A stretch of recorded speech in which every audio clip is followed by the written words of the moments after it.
Tom Geens is a director who is new to us, and we were very happy to discover him. He is from Belgium originally, a Flemish director, but is living and working in London and has for many, many years. Has made a number of award-winning short films, including Please in 2003, Wrong in 2005, Shame in 2006, and You're the Stranger Here. And he has made the feature film debut with a film called Monteur in 2009. I'm very pleased that he's come to introduce the film to you this afternoon. Please join me in welcoming Tom Geens.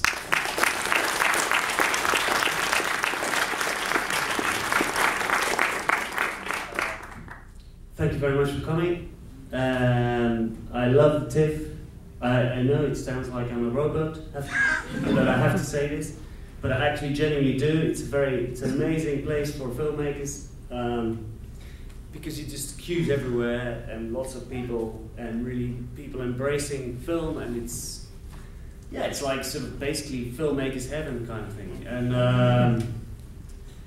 And so I just want to thank Cameron and the rest of the team for inviting the film. It's amazing, and I think the film speaks for itself. I think let just the film talk, and then afterwards you can ask me some questions. Okay? I hope you enjoy it. Hello there. Okay. I cannot wait to talk to you about this movie. I cannot wait. I mean, it was one of those movies that you go to a film festival to see. It's like something that it's just magic. Just magic what happens. Okay, so this movie was called Couple in a Hole, and I posted a trailer for it this morning on my Facebook page, which is only like I think about 44 seconds, and anybody who watched it I'm sure was sitting there going, what is this? What am I watching? And when I read the description about this movie in the book, it sounded really strange, but it also sounded really intriguing. And I thought, okay, this is something I really have to see. So, I'm so glad I saw this movie. It was one of those movies that you walk out of the theater feeling like it's a privilege to have seen it. You know, it's one of those things that's, it's probably not going to come out in the, in the regular theater. So, for that reason, I'm going to give spoilers, and I'm going to talk to you probably pretty extensively about what goes on in the movie, because it was such an amazing story, and it was so well done and so well acted and just so well executed. Like, it was just perfect. It was just amazing. It was just amazing. The photography was just incredible. I mean, I'll get into that more when I tell you about like the setting of the story and what happens in the story, but I mean, everything about this movie was great. Everything. Okay, so I'm sure you're curious now, so I'll tell you about what happens in this story. Okay, so the opening shot of this movie, when I was telling you about the beautiful photography, I mean, it's just like stunning. It's just like this beautiful green forest, like green trees, leaves everywhere. You're looking up at this sort of canopy of trees, so you're in a forest, and it's just like the most peaceful, beautiful, tranquil image that you can imagine, and it's like very... you're just sitting there going, oh, that's really nice. And then the camera pans down and you see this little bunny, this cute little brown bunny sitting at the base of this tree. And it's another, very peaceful setting. And then all of a sudden this guy just comes like bolting out of the blue and grabs this rabbit by its ears and takes off with it and slams it against a tree and kills it, right? And so when I was reading the description in the book, I thought, okay, that makes sense, because it's about a couple who live in the woods. This middle-aged couple, they're in their 40s, I would say. They're living in this forest, and they're living off the land. They're foraging. This guy's hunting. He's running around catching rabbits, whatever he can get, I suppose. And they're just living in this like cave, in this little cave in the forest. And, they're wearing clothes and everything, like they're not, nude, or they're not like wearing loincloths or anything like that. They're wearing clothes, but of course they're very, they're very dirty and raggedy and stuff like that, but they're living in this cave, right? So, right away, I mean, you're sitting there going, okay, how did these people end up there? Now, see, this is what I love about a really good film, is that you found a really good film when the moment it starts, you're wondering about the backstory. You're wondering, okay, how did these people get there? And I'm sitting there going, okay, like, wow, like, how did these people end up in this cave? And so you know that that story is going to unfold in the course of the movie, right? So when it starts out, they're just, you know, they're just doing like, you know, he's foraging the husband, he's foraging around, he's the provider, he's the caretaker, and the wife, the woman, she appears to be like agoraphobic or something, like she doesn't want to leave the cave. There was this one really bizarre scene at the beginning where he goes out foraging in the forest and he comes back and he's got this hand, it was pretty gross actually. He's got this handful of like these squiggly worms or caterpillars or something.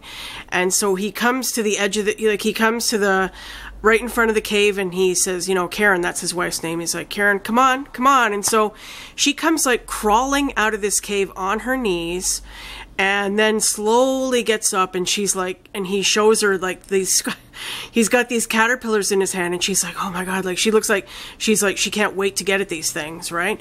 So it's like really weird because it seems to be this kind of ritual between them. But anyway, so yeah, she does eat this caterpillar and she's like, look, she's closing her eyes. She's looking like she's in ecstasy. And I'm like, what the fuck? So anyways, but he's like, it's not as weird as it sounds, believe it or not. Basically, this couple, they are devoted to each other. They are completely devoted to each other. The husband especially, he's so devoted to his wife. Like, he's always looking after her. He's very gentle, very tender with her. You know, are you okay? Do you want some water? You know, like, he's very, very solicitous of her. And so anyway, this goes on for like maybe, you know, the first few minutes or first half hour of the movie. They're just kind of, you know, doing their thing. Like, he's getting water in a bucket and he's looking for food and stuff like that. And then this other character, another major character in the movie, pops up and he's like this guy from the village, this French guy. I think this movie actually takes place in France or Belgium, although it was English. There was a few subtitles when this French character and his wife are talking, but mostly the movie's in English because they're Scottish. This couple is Scottish, and I guess they were living in France and they ended up in the woods. Okay, so we're finding out, okay, what happened here? How did they end up here? So anyway, this guy, this French guy from the village, he seems to be like really curious about them, and he keeps like sort of venturing to the edge and trying to catch sight of them. And every once in a while he does. And at first the husband, the guy, he's really hot. He's like, get out of here, you know, like stay away, stuff like that. Like, you know, these people, they don't want anything to do with anybody. That's obviously why they're living in the forest. They wanted to get away from everything and everyone. And so eventually we come to find out that there was a tragedy, that they had a son who died. And the wife apparently has been so traumatized by this that I guess she just wanted to get away and live in this cave and just stay in this dark cave. I guess it's kind of a metaphor for her emotional state, right? And so the husband, you know, loving her and caring about her and wanting to, you know, support her, I guess agreed, okay, yeah, let's go live in the woods. So they did. And anyway, so this guy, he's like kind of hovering around the edges and trying to interact with them and stuff. And eventually this guy kind of lightens up, like the husband, he kind of like softens, because you can tell the husband, although he's very supportive of his wife, he's not crazy about this. He would love to get back to civilization. The lifestyle really frustrates him. Like he gets angry when he tries to catch something and he can't catch it. You know, he's really having a hard time dealing with it, but he's doing it for his wife because he loves her and he knows that she can't handle being in society. So anyway, so him and this guy, you know, they start kind of developing this little friendship. And the guy, okay, so one scene, the wife ends up getting bitten by like a spider and she has a really bad reaction to it. So the husband has to leave the safety of this like little, you know, oasis they've created to go to the village and try to get medicine for her. And so the guy sees him in town. He's like, hey, like, you know, what do you need? I can help you. And so he goes in and he gets some medicine for him to bring to his wife because he tells me, yeah, my wife was bitten by a spider and all this. So he goes in and gets him some pills and brings them back. And you know, he's like, oh, thank you. And the guy goes rushing back to the cave and gives his wife the medicine and all that. But, you know, little by little, he keeps coming back and like he brings him bread and he brings him like other stuff. And, you know, it's kind of like back and forth. Like in times, the husband, he's really hostile, and he's like, get out of here, like, thanks for getting me the medicine, but, I don't need your help anymore, goodbye, like, stay away from here. And he's like, I'm just trying to help you, And so, like, you can see the husband is really torn, because he knows that although his wife needs to be in this situation, he also knows that there's no way they could possibly stay there long term, and I'm sure he misses, like, regular life as well. And so, like, you can see him kind of like, kind of going back and forth between two worlds. Once he sort of ventures to the village, and then he goes back with his wife and stays with her, and it's kind of hard to describe. I mean, I wish you guys could see this movie. I hope you guys get to see this movie. If you see it come out in any theaters, please go see it, because I think you'll really like it. It's so different, and it's so unique, and it's so, like, just the kind of movie I love, It's like, it's so intelligent and so deep, because, like, you're wondering, like, how did this happen? How did these people get here? What's going to happen next? It was not boring in the least, not in the least. I was, like, riveted to the screen the whole time. And so yeah, it's really, really good. Okay, so he ends up making friends with this guy, this French guy, and they end up, like, kind of hanging out together now and then, and eventually, this was the only part of the movie that I thought was kind of a little bit, well, I guess it made sense to the story. But anyway, it turns out, okay, spoiler. So if you guys, go and see this movie, don't watch any more of this review, because I'm going to tell you what happens. But this guy, this friend that he makes, turns out that he was the one responsible for his son's death. And he ends up telling him. And of course, the guy freaks out and almost kills him with, like, a hatchet. But he stops himself, and he's like, he just puts it down and walks away. And so that's one of the reasons why this guy is, like, so curious about them, and why he keeps trying to help them, because he feels so guilty about, his responsibility in the death of their son. And I guess he's trying to atone for it by helping them out and stuff like that. But his wife, this guy's wife, is a real bitch. She's like a real heartless, like, they're always arguing, and she's really, like, a ball buster, and she's like, I thought we agreed you were going to stay away from those people, and because she knows the reason their son died was due to, her husband's, setting this fire, and it spread and went to their house and ended up killing their son, right? So she knows, like, that she's partially responsible for this, and she's like, I thought you agreed you were going to stay away from them, and all this stuff. And so should I tell you the ending? Should I? I don't know. I really want you guys to see this movie. Okay, I'm gonna tell you the ending, because that final scene was just so fucking amazing. It just fucking freaked me out, and I just love this final scene. It was so cool. So again, spoiler, if you guys think that you might be inclined to see this movie, if you think there's any possibility of you seeing it, do not go any further, because I'm going to tell you how it ends, okay?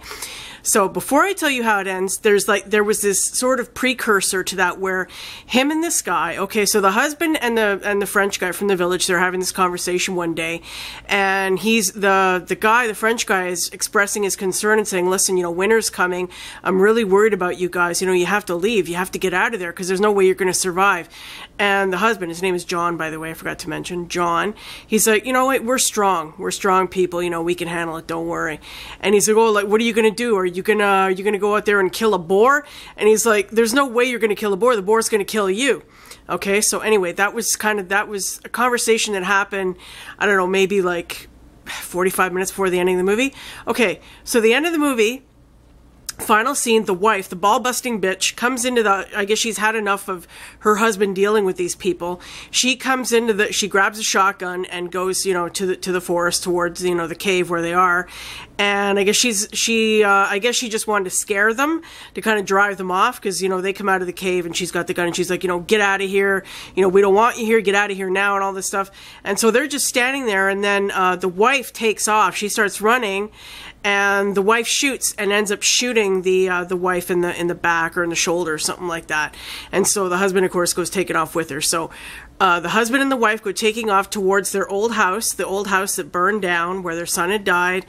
And she ends up collapsing, like, right in front of the field, like where this house is. And he's like, oh, come on, I got to get you to the hospital. And she's like, no, like, please. And I'm like, oh my God.